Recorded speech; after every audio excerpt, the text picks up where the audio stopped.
Olá pessoal, eu sou o professor Gustavo Viegas e este é o Toda Matemática.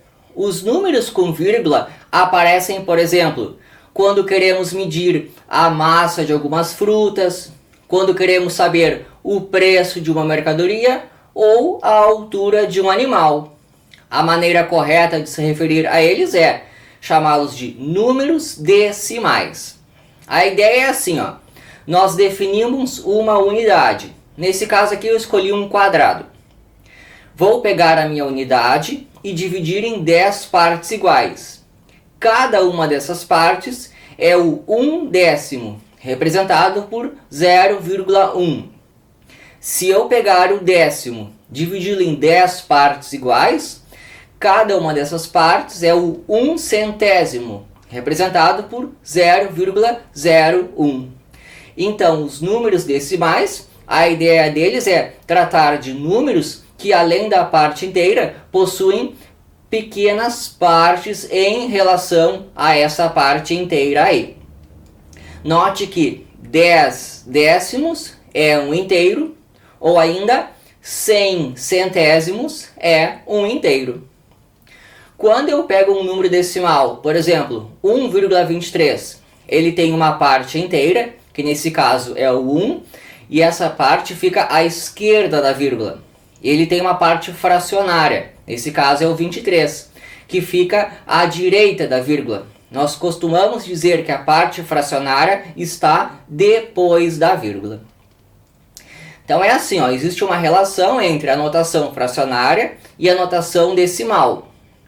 1/10 é a fração 1 dividido por 10, ou ainda o número 0,1.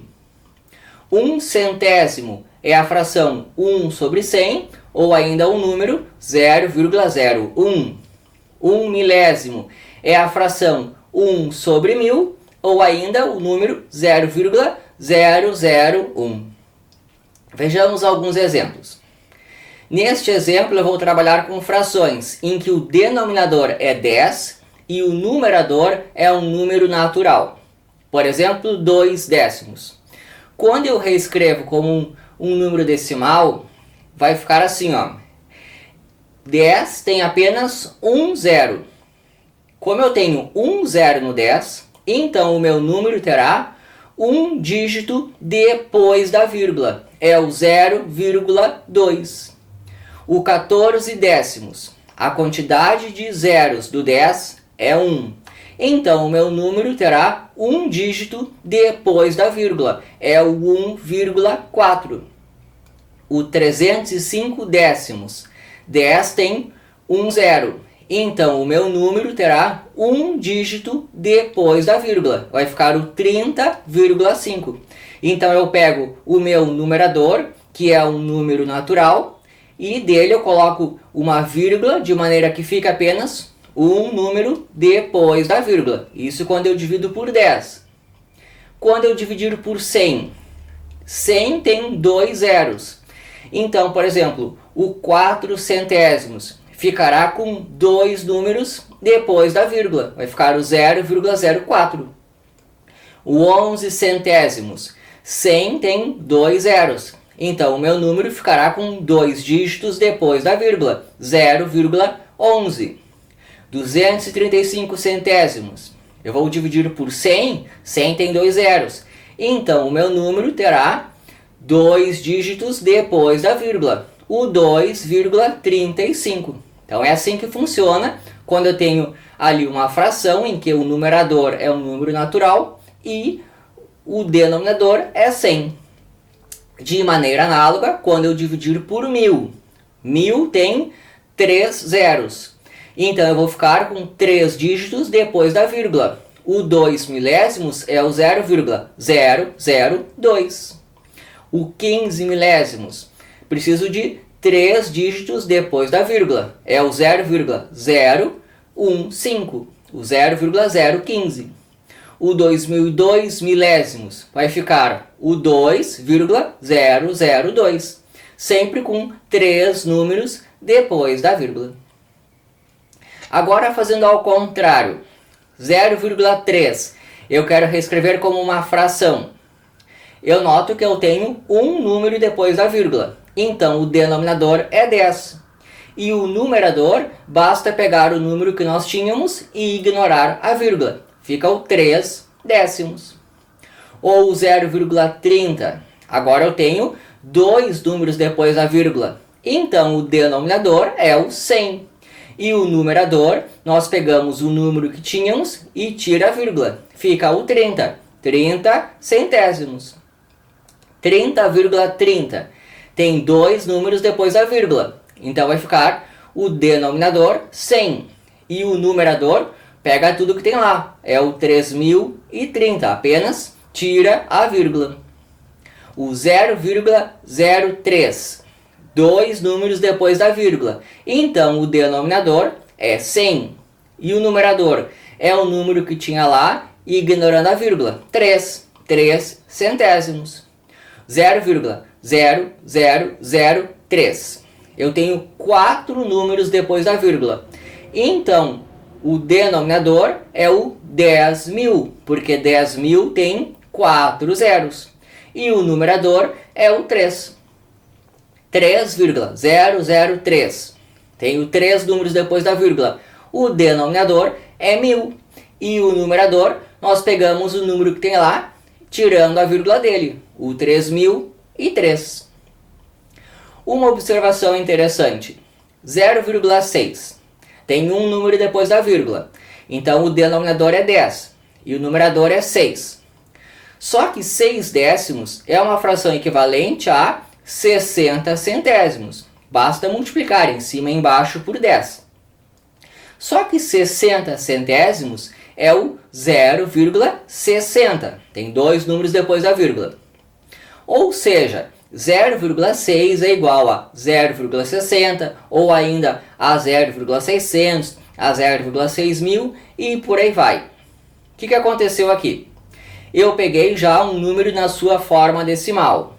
Se eu ficar adicionando zeros lá na parte direita da parte fracionária, eu não altero o número. Por isso que o 0,6 é igual ao 0,60, por exemplo.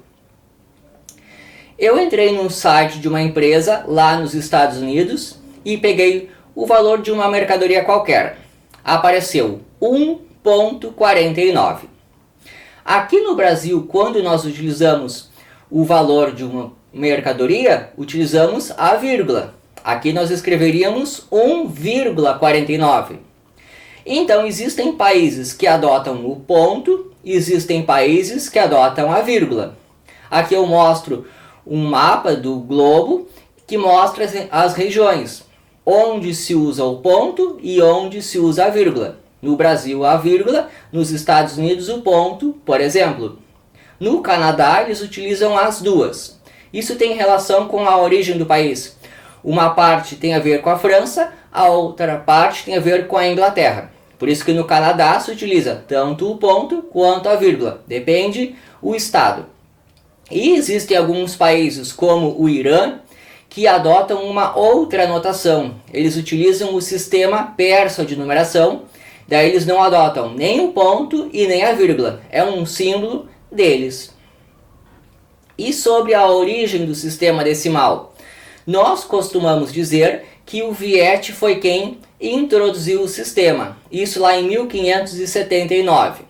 O Viet escrevia, por exemplo, 123,45, em que o 123 ele escrevia em negrito. Só que foi o Estevam que escreveu um importante livro para divulgar o assunto. Isso lá em 1585. Então o Estevam foi o grande divulgador dessa maneira dos números decimais, só que ele escrevia com uma notação bem diferente, como aparece aí para vocês. Em 1592 e em 1593, o Magini e o Clave, então praticamente ao mesmo tempo, inventaram a notação com o ponto. Eles escreviam 123,45. Em 1616, o Nepper utilizava as duas notações, tanto com o ponto como com a vírgula. E o Nepper, com um trabalho que ele fez sobre logaritmos, ele utilizava essas notações aí, e esse trabalhinho ajudou a divulgar bastante a notação. Agora, comparação entre números decimais. 0,2 é maior do que 0,16. Por quê? Esse 2 representa 2 décimos, enquanto que o 1 representa apenas 1 décimo. Quando nós temos 2 décimos, temos mais do que aquele 1 décimo ali. Aquele 6 não chega a interferir, porque o 6 do 0,16 são 6 centésimos. Então, mesmo o 1 décimo mais os 6 centésimos ainda é menos do que os 2 décimos. Por exemplo, o 0,4 é maior do que o 0,05, porque esse 4 representa 4 décimos, enquanto que aqueles 5 são apenas 5 centésimos. Então ficou assim, ó, 0,4 é maior do que o 0,05, porque o 0,4 tem 4 décimos e o 0,05 nem chega a ter 1 décimo. 11,01 é maior do que 10,77, porque 11 inteiros é mais do que aqueles 10 inteiros. 12,2 é maior do que 12,07, porque o último 2 do 12,2 representa 2 décimos. Só que o 12,07 nem chega a ter 1 décimo sequer. Aquele zero dele significa que ele nem tem 1 décimo. 4,9 é maior do que 4,87, porque o 9 décimos é mais do que aqueles 8 décimos que o 4,87 tem. 6,34 é maior do que 6,304, porque o último 4 do 6,34 são 4 centésimos, e o 6,304 nem chega a ter 1 centésimo sequer, ele tem 0 centésimos. 1,01 é maior do que 1,009, porque o último 1 do 1,01 representa 1 centésimo, enquanto que o 1,009 nem tem 1 centésimo. Aquele segundo zero que está junto com o 9 ali representa 0 centésimos. Por isso que o 1,009 é um número menor do que o 1,01. E é isso aí. Espero que tenham gostado. Muito mais vocês encontrem todamatemática.com.